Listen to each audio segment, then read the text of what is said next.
Salut tout le monde, ici Zealot. Alors aujourd'hui je voulais vous faire une petite vidéo concernant les armes utilisées quand vous êtes comme moi, c'est-à-dire pas très doué pour viser sur Star Wars Battlefront. Alors je voulais commencer par une arme à courte moyenne portée, dont il s'agit donc du SE-14C. Donc comme vous pouvez le voir en haut à gauche de l'image, il se trouve que c'est une arme que j'aime beaucoup. Pour plusieurs raisons. Bon, déjà au niveau de la portée en courte et en moyenne portée, c'est assez dévastateur comme arme, hein, depuis le nerf du DL44, j'aime beaucoup. De deux, ça se spam très bien, hein, comme vous pouvez le voir justement à l'écran là. Même quand on n'est pas trop doué pour viser, on peut spammer assez rapidement, ça surchauffe pas trop vite encore, ce qui permet de maximiser les chances d'effectuer un kill. Donc voilà. De plus, c'est une arme qui fait plutôt pas mal de dégâts, hein, vu que ça tire plusieurs coups d'un coup. Hein, on doit être à 5 tirs par clic, c'est plutôt pas mal. Hein, ajouté avec un détonateur thermique par exemple, ça peut être un bon moyen d'entamer partiellement la vie de l'adversaire, puis par la suite de le finir à coup de SE-14C. Hein, après, c'est une question de goût, hein, puisque là, il faut savoir viser un tout petit peu. Si vraiment vous avez encore plus de mal que moi, je vous recommande le DH17, qui est la version en dessous, en fait, hein, où là, c'est vraiment du spam en continu.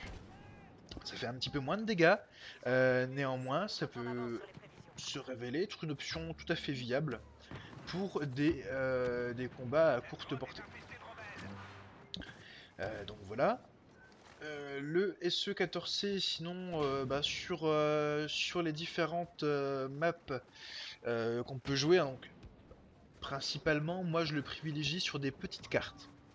Donc en gros, si vous voulez faire de l'attaque de marcheur ou de la suprématie, voire de la plaque tournante, j'oublierais clairement cette arme parce que, comme je vous l'ai dit, donc plutôt courte, moyenne portée.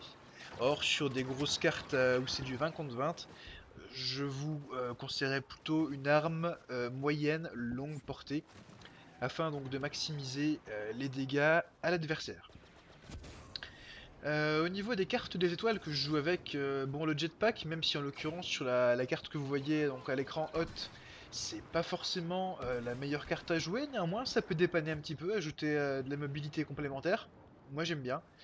Après quand on n'est pas trop doué pour viser, là encore, plutôt que de jouer au sniper, eh bien moi j'aime beaucoup le détonateur thermique, hein, qui permet un petit peu d'anticiper les mouvements de l'adversaire afin d'effectuer des kills. Moi j'en ai fait pas mal avec le détonateur thermique. Hein, on essaie de prévoir un petit peu où l'adversaire va courir. Pendant ce temps-là, bien sûr, on se planque derrière un joli caillou, hein, histoire de ne pas se faire tuer, c'est quand même mieux. Et des fois ça marche un peu moins bien. Là où c'est intéressant, c'est sur les maps d'objectifs, par exemple les captures de droïdes ou les drop zones, hein, les zones de largage. Là, c'est très sympa les détonateurs thermiques, hein, ce qui permet, quand vous êtes un peu en mauvaise posture parce que vous visez pas très bien, hein, malgré votre arme, de pouvoir faire quelques petits kills tout en étant bien protégé. Hein, comme vous pouvez le voir également à l'écran, faire des petits pas de gauche à droite sur le côté peut vous aider à éviter donc les tirs adverses, tout en spammant l'adversaire.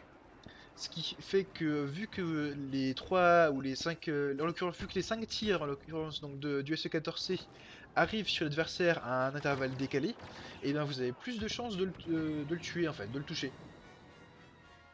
Donc c'est pour ça que moi j'aime bien cette arme. Hein, depuis le nerf du DL44, franchement c'est une option que j'aime pas mal. Hein, c'est clair que face au DL44 qui avant était vraiment cheat, ça reste une bonne option. Donc maintenant on va passer sur une arme plutôt moyenne, longue portée quand on n'est pas trop doué à viser, comme je le suis. Il s'agit donc du RT97C que vous voyez en haut à gauche de l'image. Alors vous allez me dire oui, mais quand on appuie longtemps donc sur la gâchette, on a tendance à perdre en précision. C'est vrai. Là, je suis d'accord, c'est comme pour le DH17. Si on le maintient, si on maintient le, comment dire, le tir longtemps, on perd en précision. Du coup, ce qui est, on va dire, souhaitable pour ce genre d'arme, c'est de faire des petits coups, de faire des petits tac tac tac tac, vraiment pour maximiser la précision. Hein, c'est une des solutions pour pallier aux soucis de précision de l'arme. Bon, après, vous pouvez maintenir 2-3 secondes. Au-delà, je vous le déconseille.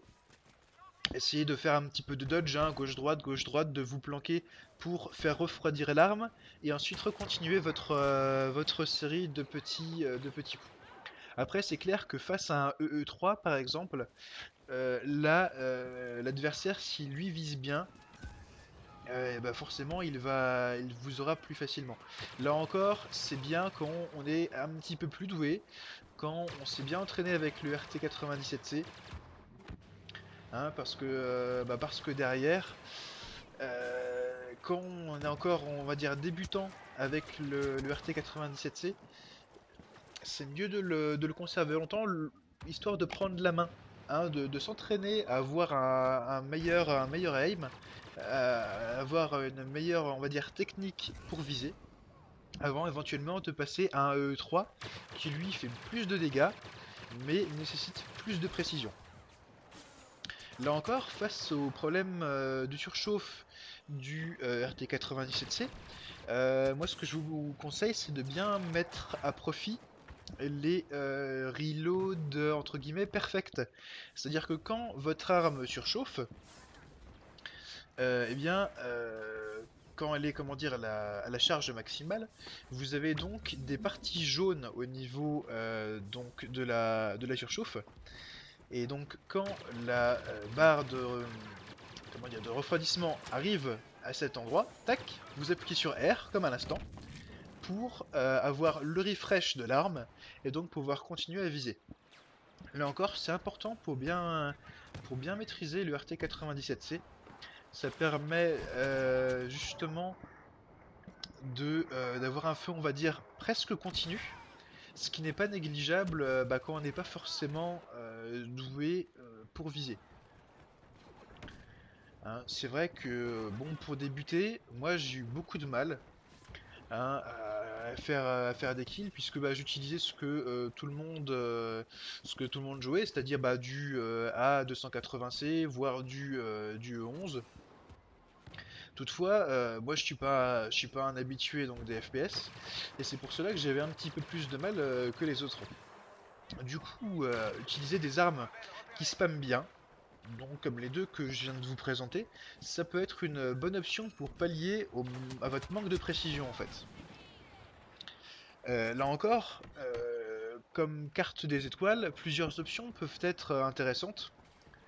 Là encore, quand vous débutez, sur du deathmatch, moi j'aime bien jouer au scan.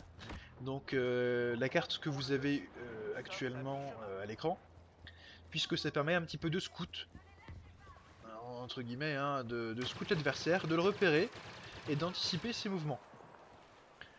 Par contre, sur des cartes à objectif, par exemple comme la capture de droïde, voire également donc la drop zone, hein, la zone de largage, moi j'aime bien utiliser le bouclier, tout simplement parce que derrière ça aide à vous protéger le temps que vous capturez l'objectif, ou tout simplement le temps d'arriver de passer dans un goulot en fait. Ce que j'appelle un goulot, eh bien c'est une zone étroite qui est bien protégée par l'adversaire.